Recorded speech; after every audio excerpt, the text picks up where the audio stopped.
नमस्कार दोस्तों, आप देख रहे हो रोहिलॉजी the cotton corporation of India का रिसेंट वैकेंसी आया हुआ है। ये आज के डेट का ही है, मैं आपको रिसेंट अपडेट कर रहा हूँ।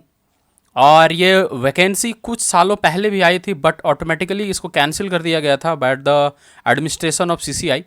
तो बहुत ही अच्छा और उम्दा वैकेंसी आप कह सकते हैं। इसमें सीटों की संख्या भी बहुत अच्छी है और एग्रीकल्चर ग्रेजुएट्स अगर इस जॉब का इंतज़ार कर रहे थे तो उनके लिए बहुत अच्छी खुशखबरी है। अगर आप इस चैनल पर नए हैं तो चैनल को सब्सक्राइब कर लें, अच्छे इन्फॉर्मेशन आपको यहाँ से मिलते हैं। चलिए आगे बढ़ते हैं। इसका हेड ऑफिस जो है वो मुंबई में है। उसके बाद जो पोस्ट के लिए इन्होंने दिया है आपको मैं समरी सारा बताता हूँ। 24 तारीख आज से ही इसका फॉर्म अप्लाई करना शुरू हो गया है। Opening date of online registration form 24 July. उसके बाद 13 अगस्त तक ये फॉर्म भराएगा, तो टेंशन लेने की बात नहीं है और बहुत ज़्यादा दिन भी नहीं दिया है। बात करते हैं डिटेल्स ऑफ द पोस्ट की। तो इसमें आप देखिए पोस्ट कोड 101 में मैनेजमेंट ट्रेनिंग मार्केटिंग के लिए टोटल 6 सीट है। एससी का 1 सीट है, एसटी का 1 सीट है, ओबीसी का 1 है, ईडब्ल्यूएस का 1 है और जनरल का 2 है। एज लिमिट जो अपर रखा गया है वो 30 ईयर्स रखा गया है सारे पोस्ट के लिए। इसमें कौन कौन से लोग एलिजिबल हैं, क्वालिफिकेशन क्या चाहिए? MBA in agri business management या एग्रीकल्चर रिलेटेड एमबीए। तो एबीएम, जैसे कि मैंने थंबनेल में बताया कि एबीएम वाले एलिजिबल हैं, कोई एक्सपीरियंस की आवश्यकता नहीं है। मैनेजमेंट ट्रेनिंग अकाउंट्स, ये बहुत अच्छी वैकेंसी है। इसमें 6 सीट है, 2 सीट एससी के लिए है, 2 सीट ओबीसी के लिए है और जनरल के लिए 2 सीट है। 30 इसमें है टोटल। वही एज लिमिट जो है वो 30 ईयर्स है। उसके बाद आपके पास सीए होना चाहिए, सीएमए होना चाहिए या एमबीए फाइनेंस होना चाहिए, फिर एमएमएस और एमकॉम या any equivalent graduate post graduate degree in commerce discipline, या तो आपके पास एमकॉम होना चाहिए। इसमें भी एक्सपीरियंस नहीं मांगा है, तो बहुत अच्छी बात है, एक्सपीरियंस नहीं मांग रहा है। और आपके पास पोस्ट ग्रेजुएशन होना चाहिए एबीएम में मार्केटिंग के लिए, और अकाउंट्स के लिए आपके पास कॉमर्स में एमकॉम होना चाहिए। चलिए, मोस्ट डिज़ायरेबल पोस्ट जो है जूनियर कॉमर्शियल एग्जीक्यूटिव। इसमें टोटल 81 पोस्ट हैं। एससी के लिए 12 सीट है, एसटी के लिए 6 सीट है, ओबीसी के लिए 20 सीट है, ईडब्ल्यूएस के लिए 8 सीट है और अनरिजर्व्ड के लिए 35 है। और of total post 3 post is reserve for PWD candidates and 8 post for ex serviceman. Age limit जो है 30 ईयर से। बीएससी एग्रीकल्चर चाहिए कहीं से भी, मिनिमम 50% मार्क्स आपका होना चाहिए। अगर एससी एसटी या पीएच से कैंडिडेट है तो 45% मार्क्स होना चाहिए। अगर आप रेगुलर या टेम्प्रोरी एम्प्लॉय हैं कॉटन कॉरपोरेशन ऑफ इंडिया का, तो उसके लिए ये सब लिमिटेशंस है।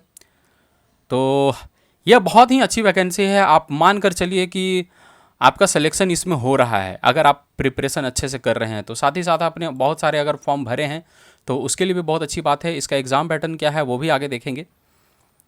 ईडब्ल्यूएस के लिए जो क्राइटेरिया है ये सब लगाया गया है और पीएच कैंडिडेट के लिए जो है। चलिए बात करते हैं मोस्ट डिज़ायरेबल टॉपिक और डिमांडेड, दैट इज़ सैलरी क्या मिलने वाली है भाई। तो सैलरी आपको अच्छा खासा देगा, बहुत सारे कॉरपोरेशन से अच्छा सैलरी देख रहा है। एमटी के लिए जो बेसिक पे है वो 30,000 है और एमटी का दोनों का बेसिक पे 30,000 है। उसके बाद जूनियर कॉमर्शियल एग्जीक्यूटिव का जो बेसिक पे है वो है 22,000 है। अभी के परिप्रेक्ष्य में आपको 40,000 के अप्रॉक्स आपको सैलरी मिलेगा। तो बहुत अच्छी अपॉर्चुनिटी है, आप इसको ग्रैब कर सकते हैं। बात करते हैं प्रोबेशन पीरियड की, तो प्रोबेशन पीरियड जो रहेगा 1 साल का रहेगा। हालांकि 1 साल में तुरंत क्लियर करते नहीं है, बट ड्यूरेशन 1 साल का होता है। 1 साल जैसे ही आपका कंप्लीट होगा 1 से 2 महीना बाद आपका प्रोबेशन क्लियरेंस का लेटर आ जाएगा। उसके बाद बात करते हैं बॉन्ड सिक्योरिटी की। देखिए बहुत खास बॉन्ड सिक्योरिटी नहीं है इसका। अगर आप जो आपको टाइम दिया गया है, मतलब मिनिमम आपको 3 ईयर्स ऑफ सर्विस आपको देना है, ठीक है। प्रोबेशन पीरियड छोड़कर या उसको लेकर serve a minimum period of 3 years in the corporation after joining service और in lieu thereof 3 months basic pay as on date of separation. जब आप सेपरेट हो रहे हैं, जब छोड़ रहे हैं, तो उस समय जो आपका बेसिक पे होगा उसका 3 महीना का सैलरी आपका लेगा, ठीक है। 3 months का बेसिक पे आपसे लेगा, बस यही है, कोई फिक्स्ड बॉन्ड नहीं है। जो आपका सैलरी होगा उतना लेगा। हमको लगता है कि 22 या 66, वही 66,000 के आसपास, 70,000 आप रखिए कि 70,000 के आसपास आपको देना पड़ेगा। एलिजिबल कैंडिडेट्स कौन कौन से हैं? जितने भी इंडिया के लोग हैं एलिजिबल हैं। मिनिमम जो इसका एज रखा गया है applying for the post must be 18 years और above age of date of advertisement. तो मिनिमम 18 ईयर्स आपका होना चाहिए, तो अच्छी बात है। बहुत जगह 21 ईयर्स होता है तो कुछ लोग एलिजिबल नहीं हो पाते हैं, रिसेंट वाले बच्चे। अब एज रिलैक्सेशन की बात करें तो 30 ईयर्स उसमें दिए गए हैं। शेड्यूल कास्ट के लिए 5 साल का एज रिलैक्सेशन है, ओबीसी के लिए 3 साल का है। उसके बाद पीएच कैंडिडेट के लिए आपका 10 ईयर्स का है और एक सर्विसमैन के लिए 3 ईयर्स है। तो ये है इसका कंडीशन। और क्या पेमेंट आपको करना होगा, एप्लीकेशन फ़ी क्या है, ये भी थोड़ा सा देख लेते हैं हम लोग। तो एप्लीकेशन फ़ीस जो देना है जनरल, ईडब्ल्यूएस और ओबीसी को, वो टोटली देना है 1500। और एससी एसटी और पीएच कैंडिडेट जो हैं उनके लिए है मात्र 500 रुपीज़। बाकी बैंक चार्जेज जो ट्रांजैक्शन का होगा वो भी कैंडिडेट को बेयर करना है। मोड ऑफ पेमेंट जो होगा ऑनलाइन होगा, सारा कुछ, ये सारा कुछ है।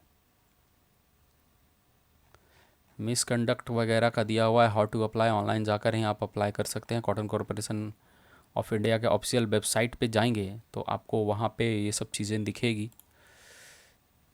तो काफ़ी अच्छा है, अपॉर्चुनिटी काफ़ी अच्छा है। आप देख सकते हैं ये कॉटन कॉरपोरेशन ऑफ इंडिया का आपको ये मिल रहा है ऑफिशियल वेबसाइट। यहाँ पे जाके आप चेक कर सकते हैं जाकर। देखिए यहाँ पे नीचे में आ रहा है, तो यहाँ से आपको मिल जाएगा।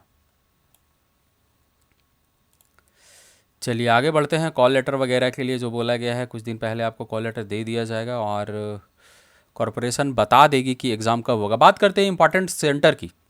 सेंटर आपको कहाँ कहाँ मिल सकता है भैया, इन्हीं सब जगहों पे आपको सेंटर मिल सकता है। ठीक है, सिटी जो है 10 जगहों पे आपको सेंटर मिल सकता है।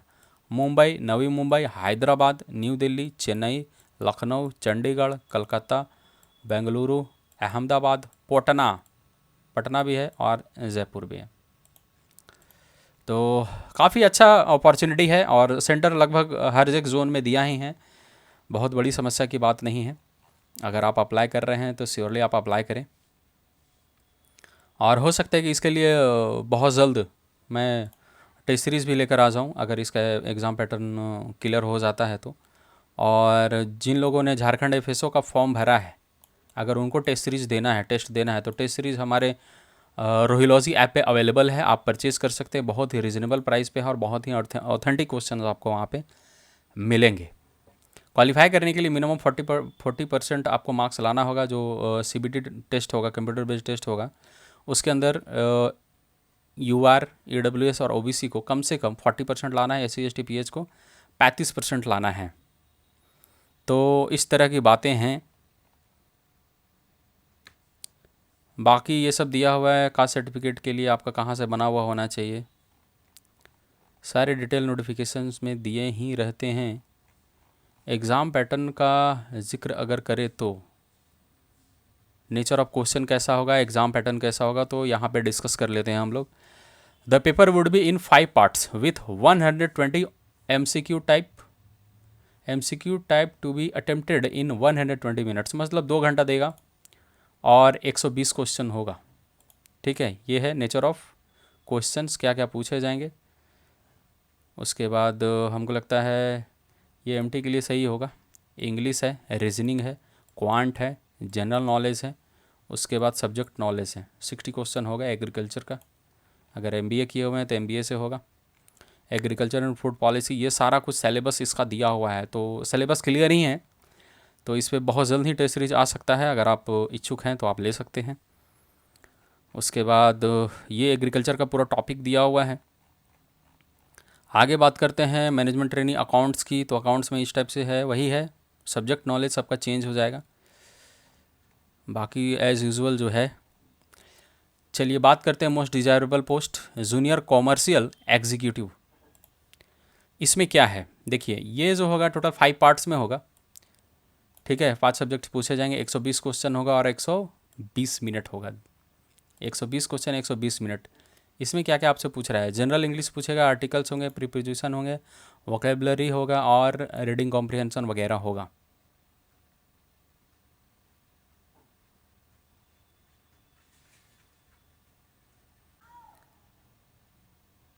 आगे देखते हैं, इसमें रीजनिंग है, रीजनिंग सिलॉक्स वगैरह सब पूछे जाएंगे। फिर क्वांट है, उसके बाद जनरल नॉलेज है, जीके आपसे पूछा जा रहा है। जीके में क्या क्या पूछ रहा है वो देखते हैं।